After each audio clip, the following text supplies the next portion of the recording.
เรียกตุใส่ได้ยานะใช่แล้วแม่งอันนั้นมันจับอยู่นี่แหละโอ้เกือบได้2 ตัวตัวนึงบินไปก่อนว้าแมงอีแมงอีเบอร์จักจันมันแม่งพังที่ดินบัดแน่เนาะอะต้นคูณเนาะฟังใช่ป่ะนับได้แต่ว่าเข้าไปในมันหลายคนเด้ก็เขาไปเบิดต้นนะเบิดอันนั้นละเขาปลูกใส่หลายต้นรู้อันนี้ก็อันนี้ฮะบาบแมนที่ต้นนี้แนวกินนะต้นเนี้ยมันก็บ่ฮู้ลูกกินบ่จะว่าหากระแปลกอยู่เขาก็บ่เคยเห็นเอาไว้ได้เลยบักกระโดดโอ้บ่โทษกับลองเบิ่งนะเป็นมักกระโดอันแม่งอันนี้นะพี่น้องอันใดเพิ่นเอายามาขาแม่งอันนี้แม่งอันมันมักจะกินใบมะเขือดินี่เดี๋ยวมาโห้ยาใส่แล้ว7-8 บ้านมันกระเบิดแต่เด็กอันนี้นะมันไม่ได้ยากหรอกอันนี้นะยานี่มันเทยไปมันแม่งอีหยังแต่มันคือแม่งมีเนี่ยสาวดอกคือแม่งมีนี่เนาะมันกินใบมะเขือหางเบิดก็เลยมาให้เพิ่นเอายามาใส่ดิวะเอาน้ำนี่ใส่ไปใส่ภาษาน้ำใส่ไปใส่นี่ดิยาดีนะต้นมะแขงคมมันนี่นะปักถั่วเดี๋ยวหามาเก็บนะนี่นะอาทิตย์หนึ่งอาทิตย์หนึ่งมันกระเบิดแต่กระหดน้ำใส่อันนี้เราจะมาอันมาเบิ่งเพื่อนหดชวนไปได้ที่ตู้นี่ก็ได้นี่ดิใบมะเขือมันเฉยเบิดเนี่ยมันมากินไปโนดหลอกเบิดกับบ่อยากปี้ได้บาทนี่นะเก็บไปบ้านนี่คู่หนึ่งเก็บหน่วยมันออกเบิดนี่ก็หน่วยหน่อยมันแมงมันคือแมงมีนี่นะมันมาเจาะนะกินแต่ใบเจาะห่างๆง่ายก็ได้หายเปิดเอายามาใส่ยากับบ่แม่นยานั่นโดนดอกยานี่มันขาแมงอันนั้นซื่อๆบ่ได้เป็นยังดอกอันศึกษามาแล้วเรื่องยานะมันเป็นยังยานี่บ่เป็นยาอันที่ว่าเขาเฮ็ดอันนั้นนะพี่น้องก็ได้คอยกะสิเบิดแต่กินไปกินมาเลาะสวนนี่ก็มากินนี่ได้เพื่อนยังสนี่ชุกแต่เก็บกินทีละหน่วยช่องหน่วยมากระเด็บคอยได้ดิหวานเลยพี่น้องหน่วยอยากเนาะหน่วยน้อยเดี๋ยวมันหน่วยกกนะคันจะกินได้ว่ากระสีใหญ่จำเนียงอย่างคนนี้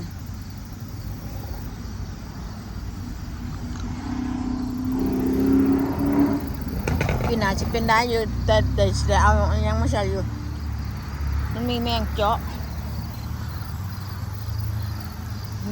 อันห่วงดอกมันนะพี่น้องจะได้นั่นอยู่โอ้หน่อไม้ก็ออกลายจะเดิน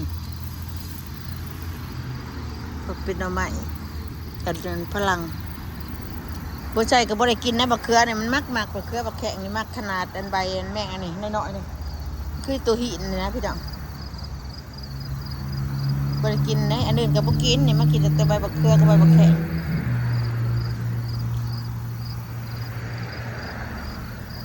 ก็ได้คือหยัง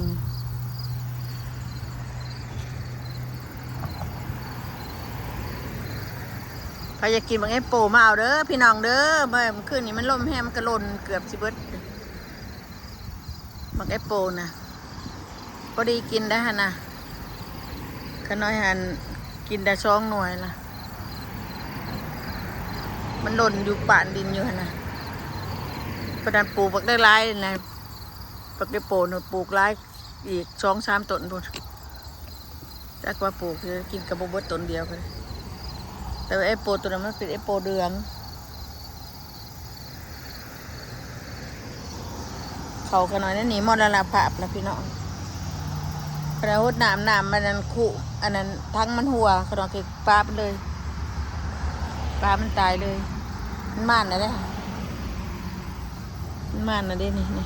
แต่ขนาดกับปลามันเลยดัดได้เลยปลามันตายเลยซะหมากอันนี้อันพักแผ่วนี่ขนาดเก็บหมากผิด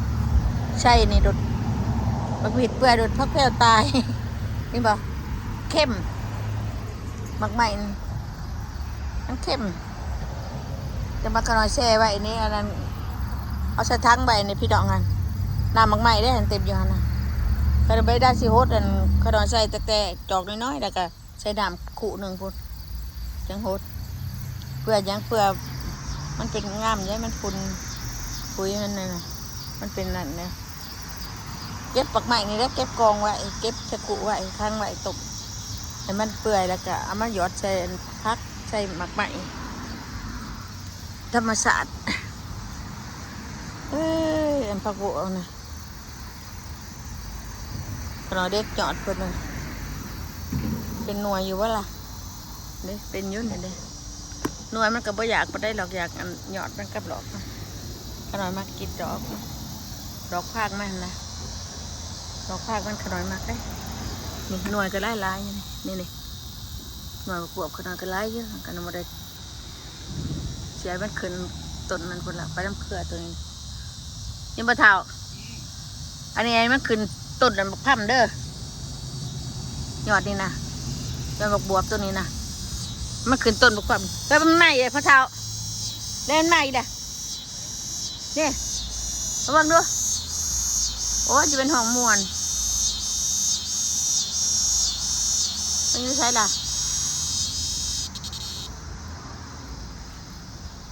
เบิ่งดูดูเสียเด้อ ดีเฮงเลยจับ เบิ่งเอายังเอาจะเอายังเอานั่นมาตักเอาโอ้เห็นรถเป็นถุงๆเลยติด่ะ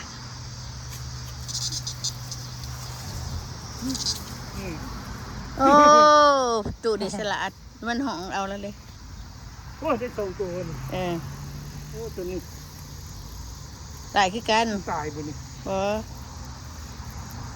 เอาบ่ช็อกนั่นแหละ มันมีนอนในท้องบ่าว มียังมันไปวีนอน มันตายลงของบ่าวมันตก มียังเห็ดให้มัน จับ เบิ่งเปิดให้เบิ่งได้3ตัวเลย ได้3ตัวแล้วตัวนี้มันตายอยู่ในขี้ดินบ่าว มันก็ยังตายเนาะ มันมีแนวเพชรมัน มันก็มีแนวเห็ดต้นเนาะจักตายบ่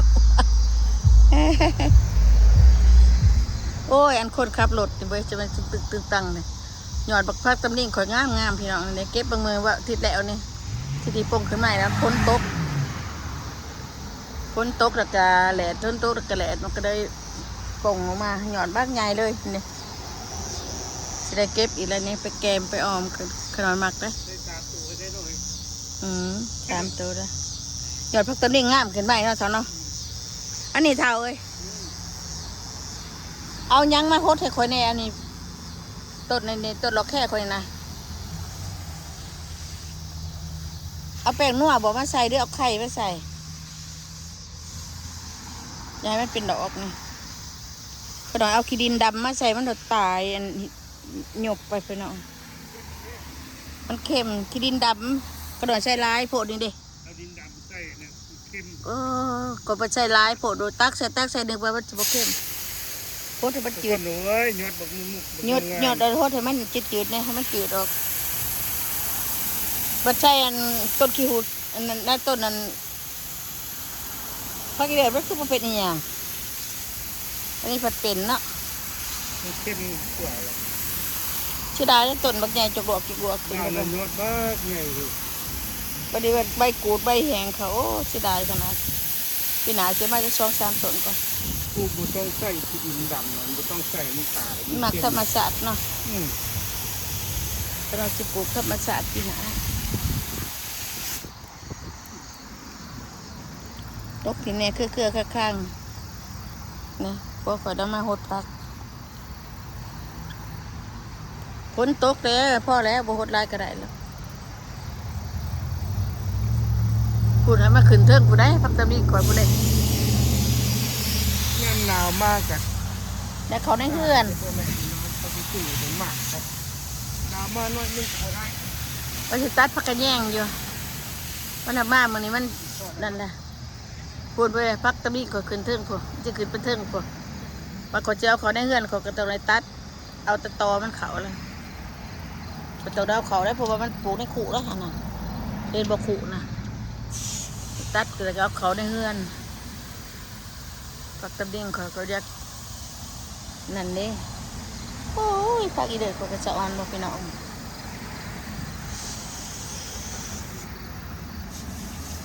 พอเท่าอันนี้คือว่ามีได้งาใช่พี่มันแตกได้นี่น่ะนี่งกหน่อยมันน่ะนี่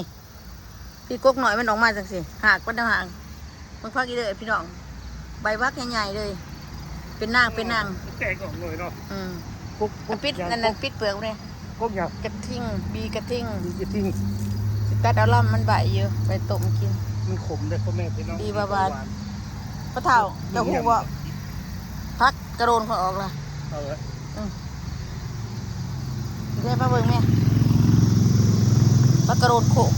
กระโดนหน้า ผมก็ได้ว่าจะไปเยี่ยมมันเกิดมันนะ เด้ โอ้พวกไงวะ เป็นใบเลยนะ โอ้ป่านนี้จังออกเนาะ โอ้ยเอานี่ออกแม่เอาออกนี่แม่เครื่องบักแตงนี่ออกแม่ สารเนี่ยดีได้ครับโดนน้ ไปทักพุดะไปทักตอพุดะ ำไปดิ อืม อย่าลามมาใกล้ ในต้นนั้นกะชิปงนะคือกันแทนที่ ตัวนี้ออกเลยเนาะ แทนที่จะใช้คู่เดียวตู่นี่ไปใช้สองคู่วันนี้มันได้สองคู่ ไม่ใช่ปลูกทีเดียว แล้วก็เจ้าแหละปลูกก็ได้กระโปรงคือกันใช้คู่เดียวกันก็แล้วเลย ถึงเขาเป็นนายได้ล้างเงินด้วยพื้นเพื่อน อืม ก็คมปันไดเลย ฮะ ก็คมปันไดยังเลย เห็นไหมเดี๋ยวขอยยำเบิ่ง ก็คม โอ้คมมาสั้นคมหึนคมชื่นหึนนี่สิว่าบ่แม่น ล้างตีนเนี่ย พอเท่าอันนี้ให้มันขึ้นพี่เด้อยอดบอกค่อยนะปล่อยมันขึ้นค่อยสิให้มันขึ้นเทิงพี่ ฮะพื้นเสื้อมันเป็นพื้นเสื้อไม่ออกไปพื้นเสื้อมันเหม็นได้บอลเลยผมชอบมันมันกลิ่นแบบ บ่ได้เหยียบ พื้นเสื้อให้กี่ตัวล้างพื้นเสื้อไม่ง่าย บ่พักอีเด้อซะนะพักอีเด้อจะเป็นเครือเป็นข้าง ตายพ่อย าวไปเบิดเลยพี่น้องเขาเราก็จะได้ม่วนเอาไว้ม่วนเอาจะเอาเขาในเฮือนเด้ชุมนี้นะ เสื้อเขาฮอเนี่ย พักอีเดิดคอยยาวนั่นเลย ก็กินอยากกินติ๊กจันเด้อแมงอีมาจับตัวอยู่นี่มาจากการลงมาเบิ่งเลย ก็เลยมาไต่เนาะตรงนี้เครือมัน จับ3 ตัวกูจับได้2 ตัว เครือมันในพักอีเดิดยาวพี่น้องมึงนะมันเป็นนงเป็นนางไปเขานี่ก็น่าจะสิได้เอาม่วนเขาจักสิละ2 ถังบักใหญ่ๆเลยนี่เห็นบ่ถังใหญ่ดีสะออนมันเนี่ยว่าพักอีเดิดนี่กระยำมันนี่นะปลูกหยาดประเดี๋ยวปลูกหยาดนะเขาปลูกง่ายๆยังตัวนั้นก็จะคุดเอาอยู่ได้นะ เอาไปเบิ่งคนเขากันเลย ยังบ่เท่าเอ้ยตัวนั้นพักอีเดิดก็จะคุดเอาใช้ทางอยู่ไปไว้มันบ่นักบ่นาใช่ไหมก็เพราะเอาไว้อยู่เป็นเด้มืดพ้นบ่นี่ฮะมืดพ้นมาบ่นี่โอ้ยเบิ่งปักเก็ตหอยเพิ่นเนี่ยมันออกดอกบ่ล่ะพี่ดาร้ายกว่าเก่าแล้วนี่นะดอกมันได้เกิดเป็นตัวทีตัวแดนพี่น้องพักอันนี้จะเป็นมันปลูกง่ายสนุนยามสนุนตายอยู่บัดยามแดกมาเกิดอีกในมันร้ายกว่าเก่าผิด ต้องฟังน้ำเด้อล้างนี่ ฮะยังตียังบ่ทันได้นั่น เอาไว้นี่ยานี่เนาะ อืม ยาคลายมันไม่ ไปหมด เบิ่งแน่น่ะมีแต่พักเก็ตหอยเจะคล้าของเพิ่นเอามาเบิดกินว่ะ กินอยู่ได้กินผู้เดียวเว้ย ยังข่อยบ่มักเด้เนาะเขาเจ้าเฮ็ดยำสลัดเฒ่าเจ้าเฮ็ดยำสลัดกิน งามเลยพ่อแม่พี่น้อง งามนะบ่ เบิ่งคน เกิดเป็นตัวทีตัวแดนทั่วเบิดกับบ้านนะเดี๋ยวนี้นะเขาขน้อยนี่มีเท่านี้แล้ววันนี้ขน้อยต้นอาทิมได้มันชาบมันหัวเดี๋ยวสิเบิ่งเขามันม่านน่ะบ่ทีโพดกับยามันดอกได้เท่าไรก็เอาเด็กมันม่านนะพี่น้องนี่กลมละกลมแล้วเด้นี่กลมแล้วสวยละก็ได้ยังใจแนวมันนี่ดิโอ้ยยิงแขวแล้วนี่ดิยิงแขวละ ยิงแขวแล้วช่วงนี้ยิงแขวบดละตัวช่างนี้มันประทัดในยิงนะมันห่มตัวช่างหนอกมันยิงแขวบดเลยพี่น้องเลยก็ได้ได้นี่ได้แนวฮะก็ได้ได้เติบอยู่หรอกพ่อจะแนวนะปู่พ่อให้มันเสียเสือเธอไปมีบอลดินกวางๆกับจิโปกใช้ได้หลายโอเคพี่น้อง